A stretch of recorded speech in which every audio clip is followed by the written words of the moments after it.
He's perfect from the line this time. Here's Paul. Right around, 3 minutes left in the first quarter of the game.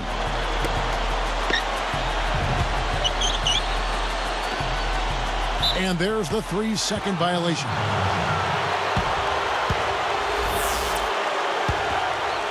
Now the Heat with it. 6-point game. Kicks it out to LeBron. Caron Butler covering.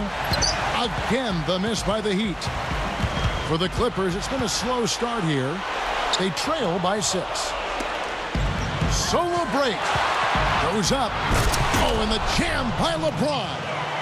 Boy, an unbelievable dunk there. I mean, fellas, you've got to marvel at plays like that. He can really take off, can he, Steve? Yeah, he almost jumped through the roof on that one, guys. Here's Paul. Now the pass to Williams. Jacks up a 3. Good, and Paul gets the assist. Williams has got himself on the board with 3 there.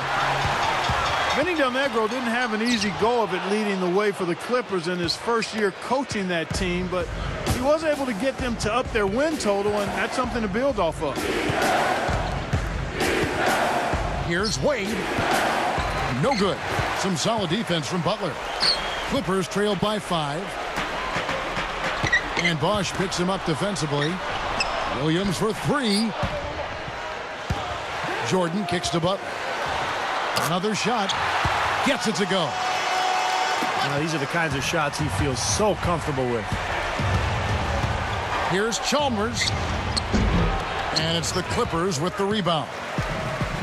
Well, getting back to Del Negro, Clark, I mean, this is a team that has a lot of young talent. They got Blake Griffin to build around, but it's had a losing culture for so long. So this is a tough job. I mean, he's got to really change their style, get them to buy into playing defense and playing together, and try to build some momentum with a franchise that really never has had any. And the big run gives them the lead. This is great basketball to watch. When the offense and defense are clicking and feeding off one another the way they are, beautiful. James. They need this. It's hauled in by the Clippers. Griffin's got his 5th rebound right now. Boy, he hung him out to dry that time. A terrific reverse. You can't help but be amazed by that dunk. Man, that's one to remember, huh? And the Heat call time here. Blake Griffin has a little small-town flavor to him. Grew up in Oklahoma City, Oklahoma. But seems to be handling the bright lights of L.A. quite nicely. Great charisma and terrific basketball skills. Bulls check in for Miami.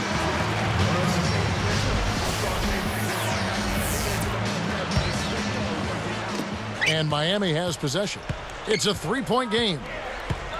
Homeschooled for a while, too, Clark was Blake Griffin. Now in Los Angeles, a charismatic kid with a ready smile. He doesn't seem to get too out of place in the glitz and glamour, Steve, around Hollywood. No, he's well raised. I mean, he's got a good family, good head on his shoulders, and I think that's so important these days for a young player because it's easy to get caught up in the NBA lifestyle. Blake Griffin doesn't appear to be somebody who's going to fall into that trap. Both free throws good from Wade. You know, there was a lot of speculation last year about Dwayne Wade thinking of going to his hometown Chicago, but it turns out he was the guy orchestrating the big 3 in Miami.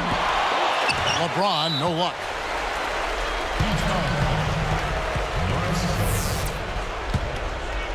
Now the Clippers with it. Big run right now going for him, 11-2. Here's Griffin. Nice D from Bosch. Miami trailing. And LeBron James gets it to go. Boy, that was a nice little finger roll to finish the play. Splendid finish. Wade against Williams. Over Wade. And the Clippers miss again. The first quarter all wrapped up, and it's been an exciting game so far.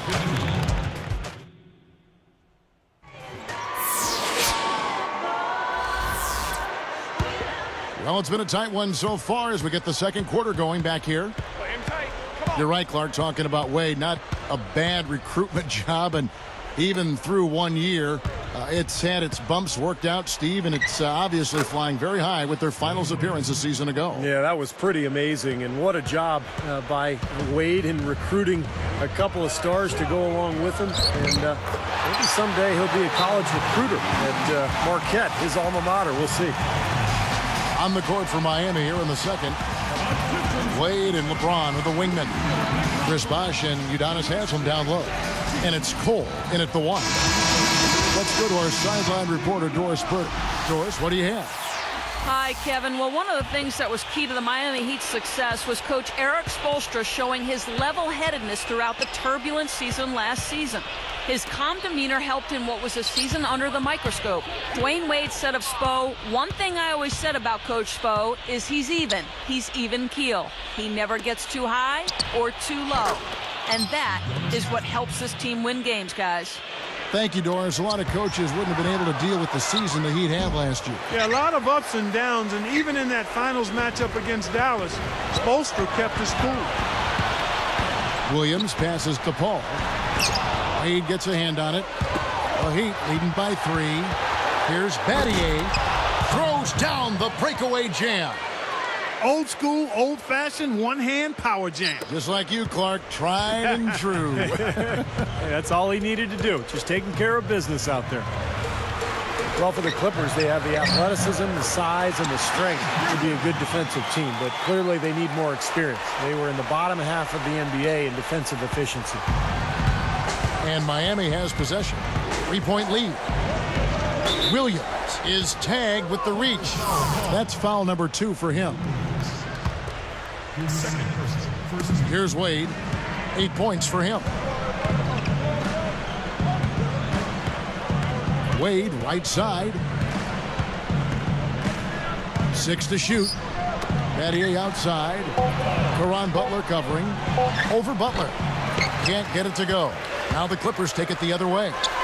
And, you know, when you talk about the Clippers, Clark, where do you think they need to improve most defensively? We just heard Steve say in defensive efficiency. That's a good place to start. Yeah, that would be. And it's all mindset, Kevin, especially when you got a young team. It's about committing to play defense and then learning how to communicate. A lot of young players have to be taught how to talk and how important talking is and communicating. And then it's effort. So if you get those things in place, you got a chance to be good defensively. Well, that communication point you bring up is an excellent one. You're right on the money there. Thanks.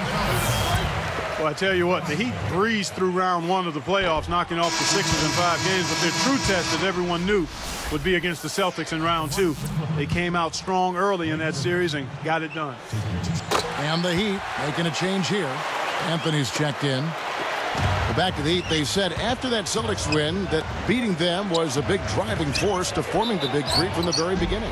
That's right, because none of them individually could beat Boston. They came together. They finally got past the Celtics. They beat Chicago, got into the finals, but of course they didn't end up with what they finally wanted, which was that championship ring. So that's what they're shooting for this year. LeBron, he's checked in for the Heat.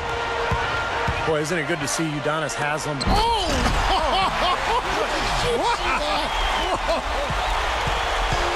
It's all knotted up. I'll tell you what, I bet that's the best assist we're going to see tonight. Well, he laid it up there, Steve, a pass where only his teammate could get it. Perfect timing. I mean, that's what you need to make that kind of a connection.